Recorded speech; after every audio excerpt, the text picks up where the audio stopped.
Hi, welcome to the Pursuit of Truth. It is the 8th of May 2018. Got a few things that I was meant to record but haven't got round to it. First is another one about this morning, Philip Schofield. His claim that he saw with his own eyes, as he liked to put it, the curve of the Earth from Concorde, which flies about 60,000 feet. Although it doesn't fly anymore, they've scrapped it for some reason, despite it being a quicker transport. Actually, that ties into another thing I've got to talk about later. I went on YouTube to look for, because I thought, well, there'll be loads of videos. There are loads of videos. They're very grainy. They're not the greatest of quality, and obviously, video isn't proof of anything, because, as we know, even in a court of law, you can't use video. So, even though I have found about 3 or 4 Concorde through the window. Some of them I couldn't even, the quality was so bad, it was difficult to tell. Obviously, Concorde, it showed like that as it flew through the air. That doesn't always fly at 6,000 feet, so it depends at what time Philip Schofield looked out the window. Because according to scientists, you can't see the curve unless you're over 50,000 feet high. That's what I've heard anyway. Whether that's true or not, I don't know. But then, if they talk about when the ships go over the horizon, apparently you can see it then. Well, that's the effect of seeing it, not actually physically seeing it. Anyway, so yeah, I looked at these videos and they all seem, I couldn't see a curve in any of these ones. They were looking through the circle window. I don't know how much that affects it. I suppose it depends what the glass is made of. That could change your eyes. But a lot of people say you wouldn't be able to see it out that small little window because you wouldn't be able to see enough of the horizon to see that curve anyway. So I don't know what Philip Schofield saw or didn't see. Like Sheeps and Eats was saying on his analysis of that this morning interview with Philip Schofield on Holly Willoughby, was how the answers were all prepared. I don't know if I mentioned that, but yeah, it's a good point that whenever they said something, he would come back with, "Oh no, there's not. They're not all military. There's 200." Normal people, teachers, blah blah blah. Unfortunately, that's a problem with arguing. You should always stick to what you can definitely prove. With other things, like saying other statements, it devalues you if you get it wrong. And it doesn't really make any difference whether they are military or not military. What difference does that make to the Earth being round or flat? So. But it did. The thing is, it did look like they all had their bit. We know in television they do practice, they do rehearsals. Even like these reality shows, a lot of them are scripted. They might not give them the exact words, but they give them the plot ideas. So I suspect they actually rehearse that. And this happens a lot with these things. They sit down, they talk. Sometimes they don't rehearse it. Sometimes it'll be, oh, these are the questions we're going to ask.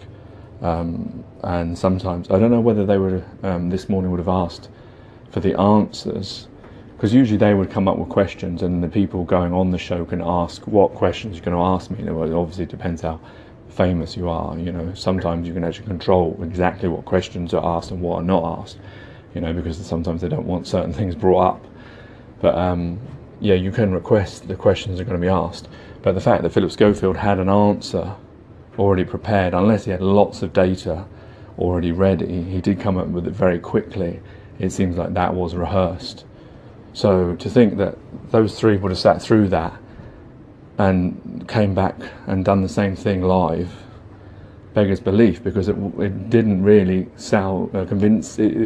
They allowed the presenters, and this is what I said to a comment to Sheeps and Eats on his analysis, is that we need to stop giving respect. It would have been better if it was Dell or Des doing this, because the problem is that you wouldn't win anyway, because when you go onto their show, it's their show.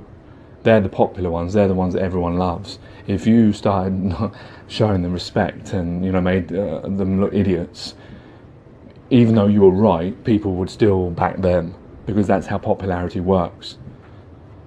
So there's no way you could ever win. The only way you could ever win is if you looked cleverer than them, if you outsmarted them, but not in a smarmy way, in a polite way, which is very difficult to do. especially when they're asking stupid questions like, why are you not falling off the edge? So yeah, that's the thing I found on YouTube. You can search that for yourself. The other thing I was thinking about is gravity, about how gravity affects the Earth, the top and the bottom, and I know that that's because they say gravity, it pulls you in, but the whole gravity thing, I don't know whether it does exist or not. Maybe it exists to a certain extent. I know the reason why it has to for the globe. For the flat Earth, it might not necessarily need to actually be true. Obviously, we know that gravity's never been proven per se. For a globe, you have to have it, because it's the only thing that would stop people falling off the bottom, even though obviously there is no bottom or no top, based on space being an area where we judge what's top and bottom, isn't it? Whereas in space, you don't know which way is top and bottom, and that makes me wonder then, how is the Earth spinning at an axis? How do they know it's an axis? Because if we're in space, how would you know which was at the axis? If you're saying that, oh, we're a slightly different direction than the sun, how do you know the sun's not the axis and we're not? Because there is no direction in space. So I'm not sure how that works out. But yeah, the gravity thing, we definitely need it if you believe in a globe, because it's the only thing that sticks. If you say, like for argument's sake, from the bottom, that they are drawn towards the core, so everyone's drawn towards the core like a magnet, so that keeps us all on the Earth. But on a flat plane, it might not necessarily need to be there, but obviously if it is, that could be the thing that keeps us from falling off the edge, as it were, like they like to say, because they always like to say that on a square thing you would fall off an edge, and not realising that on a ball you're more likely to fall off. Try standing on a football and see if you stay on there.